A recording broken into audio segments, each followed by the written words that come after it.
তো আজকে রান্না করব তেলাপিয়া মাছ। 7টা মাছ নিয়েছি, প্রথমে চারটে করে ভাজলাম, তারপরে 3টে ভাজবো। তো এখন বাজে 12টা বাজে, না 12টা বাজতে 10 মিনিট বাকি। তো এখন ঘুম থেকে ভাবি যে সকাল সকাল উঠবো, আবার মানে সকালের দিকেই মনে হয় যেন একটু ঘুমটা বেশিই হচ্ছে, কুড়ে মিডিয়ে আবার একটু শুয়ে থাকছি। তো যাই হোক, ও আজকে একটু বেলা করে প্রায় 10টা 10:30টার দিকে গেল বাজারে। 10:30টাই হবে, হ্যাঁ 10:30টার দিকে বাজারে গেছে। তো বাজার থেকে আসলো, আসার পরে সব কিছু টুকটুক করে গুছিয়ে নিলাম। ও তো আবার 2টোর মধ্যেই কাজে বেরোবে, তো আমাকে রান্নাটা তো কমপ্লিট করতে হবে। ওকে আমি সেই সকাল থেকে বলছি তাড়াতাড়ি করে বাজারে যাও, বাজার করে নিয়ে আসো। তো আজকে অনেক কিছু বাজার করে নিয়ে আসলো, ওই জন্য একটু সময় লেগে গেল। যদি শুধু আমাদের একার বাজার আনতো তাহলে একটু তাড়াতাড়ি আসতো। তো আজকে 3 বাড়ির বাজার ও একা গিয়ে করে নিয়ে আসলো। 2 দিভাই মানে আমার 2 জা ওকে বললো একটু চিকেন নিয়ে আসো, দুজনেই চিকেন আনতে বলেছে। আর ওদের মুদিখানার কী কী বাজার ছিল তো সেগুলো করতে দিয়েছে। আর আমিও বললাম ওকে অল্প করে মাছ নিয়ে আসো। অল্প করে বলেছি, প্রায় তাও 7টা বড় বড় মাছ, অনেকটাই বড় বড় মাছ, তেলাপিয়া মাছ নিয়ে এসছে। তো যাই হোক, আজকে শুধু ফুলকপি রান্না করব, ফুলকপি আর মাছ। ফুলকপি দিয়ে আলু দিয়ে টমেটো দিয়ে করব, আর একটু ধনেপাতা। তো ফুলকপিটা প্রথমে দেখো আমি ভেজে নিয়েছি, আর এখন আলুগুলো ভাজছি। তো আগে ফুলকপিটা খুব ভালো করে ভেজে নিয়েছি। প্রতিদিন মানে ফুলকপিটা সেদ্ধ করলে কি হয়, পুরো লাস্টের দিকে গলে যায়, যখন ঝোলটা দেওয়া হয় জলটা, তখন গলে যায়। তো এই জন্য আজকে ভাবলাম যে আজকে আর সেদ্ধ করে মানে ভাপ দিয়ে নেব না, আজকে শুধু ভেজে নেব। ওই জন্য ভেজে নিলাম, আলুগুলো ভেজে নিয়েছি। এবার মশলাটা আগে কষিয়ে নেব। আর এদিকে দেখো মাছ ভাজাও হয়ে গেছে। তো আমি জিরে ফোড়নটা দিয়ে দিলাম। আর তেলটা একটু আজকেও বেশি হয়ে গেছে, প্রতিদিন আমার তেলটা একটু বেশিই থাকবে, মশলাটা এখন আগের তুলনায় অনেকটাই কম খাচ্ছি। তো যাই হোক, দেখো আগে মশলাটা একটু ভেজে নিচ্ছি। আমি এইভাবেই তেলাপিয়া মাছটা করি, বেশ ভালোই লাগে টমেটো আলু আর ফুলকপি দিয়ে করলে। তো অনেক সময় ঝালটাও ভালো লাগে, ঝালটা করলে আলু ছাড়া করি প্লেন টমেটো দিয়ে। আর এখানে দেখো গুঁড়ো মশলা দিয়ে নিচ্ছি, জিরের গুঁড়ো আর লঙ্কার গুঁড়ো দিয়েছি। যেহেতু এখানে কাঁচা লঙ্কা দিয়েছি, একটু কালারটা আসার জন্য কাশ্মীরি লঙ্কার গুঁড়ো দিয়ে নিয়েছি। তো ভালো করে আমি মশলাটাকে কষিয়ে নিচ্ছি। আর এদিকে মিঠিকে আমি স্নান করিয়ে দিয়েছি, কেননা রাস্তা লেট হচ্ছে। তো ভাবলাম আমি স্নানটা করিয়ে রাখি, ওটাও আমার বড় কাজ। তো ওকে খাইয়ে দাইয়ে স্নান করে ঘুম পাড়িয়ে দিয়েছি, শুয়ে রয়েছে। আর আমি তো দেখো এখন মশলাটা কষানো হয়ে গেছে, এবার আমি টমেটোগুলো দিয়ে দিচ্ছি। তো টমেটোটা দিয়ে একটু ভালো মতো কিছুক্ষণ কষিয়ে নেব। তারপরে আমি আলু আর ফুলকপিটা দেবো, কেননা আলুটা প্রায় ভাজা ভাজা মানে সেদ্ধই হয়ে গেছে। ফুলকপিটা একটু এখনও শক্ত শক্ত আছে, জল দেওয়ার পরে একটু ফুটালেই ফুলকপিটাও নরম হয়ে যাবে। তো যাই হোক, মশলার মধ্যে এখন আলু আর ফুলকপিটা দিয়ে নিলাম। তো এখন একটু ভালো করে কষিয়ে নিয়ে তারপরে জলটা দিয়ে দেবো। এদিকে মিঠি তো ঘুমিয়ে গেছে বলে আমার কাজগুলো ঝটাফট আগিয়ে গেল।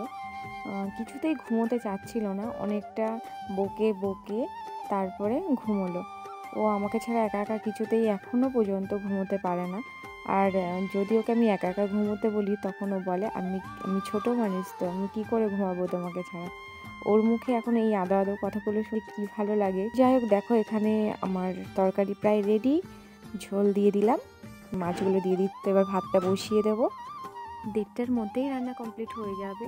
আর ওকে আমি বললাম যে তাড়াতাড়ি স্নানটা করে নাও, একসাথে খেয়ে নেবো।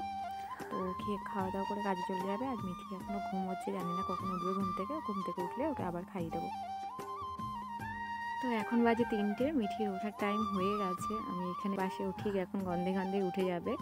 আমি ভাবলাম এখন একটু সেলাই করব, তো ওই যে নাড়াচাড়া দিচ্ছে।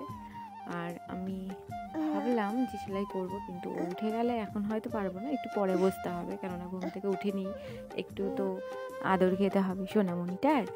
তো ওই জন্য এই ভাবতে ভাবতে দেখো মিঠি উঠেও গেছে। এখন উঠে নিয়েই এখন বলছে ওকে কোলে নিতে হবে। আর এখন মিঠি ঘুম থেকে উঠেনি, কি বলছে বলো, কি বলছে, ঘুম থেকে উঠে কি বলছে বলো, কোলে বসতে ইচ্ছে করছে, বুঝতে বলি কোলে বসতে। এত তাড়াতাড়ি ঘুম ভেঙে গেলে হবে? হ্যাঁ, এত তাড়াতাড়ি, হ্যাঁ এত তাড়াতাড়ি উঠে গেলে কেন? আরো ঘুমোতে দরকার ছিল, আরো ঘুমোনো। আরো ঘুমানোর দরকার ছিল।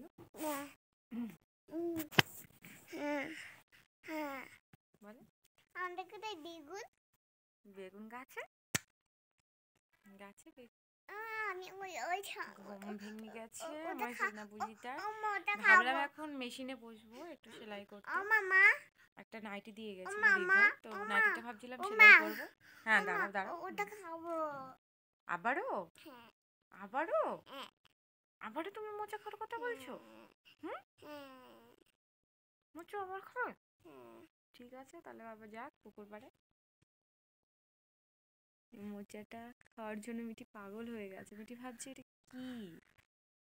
তার বাবা ওকে বলে দিল যে এটার নাম হচ্ছে মোচা। তো বলছে আমি মোচাটা খাবো, এনে দাও পেরে।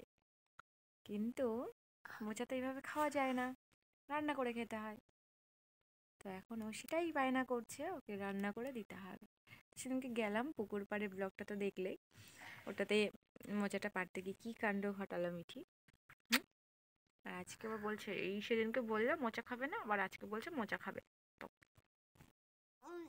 আমি এখন বিদে যাবো, তোমাদের সাথে পরে কথা হবে। সেখানে উঠে আসছে এখন ঘুরতে যাবো, পরে কথা বলবো তোমাদের হাতে। পরে কথা বলবো, পরে কথা বলবো। তো ও কাজে চলে গেছে আর আমি এখন হচ্ছে মেশিনে বসবো। মিঠিও ঘুম থেকে উঠে গেছে, একটু সেলাইটা করে নিই। আর সন্ধ্যের পর থেকে আবার একটা ব্লগ স্টার্ট করব। এই ব্লগটা এখন আর বেশি বাড়ালাম না, তো এখন বসবো মেশিনে। তো চলো আজকে ব্লগটা এখানেই শেষ করছি। তোমাদের সাথে দেখা হচ্ছে নতুন আরেকটি ব্লগে, আর সন্ধ্যের পর থেকে আবার আরেকটা ব্লগ শুরু হবে। চলো টাটা।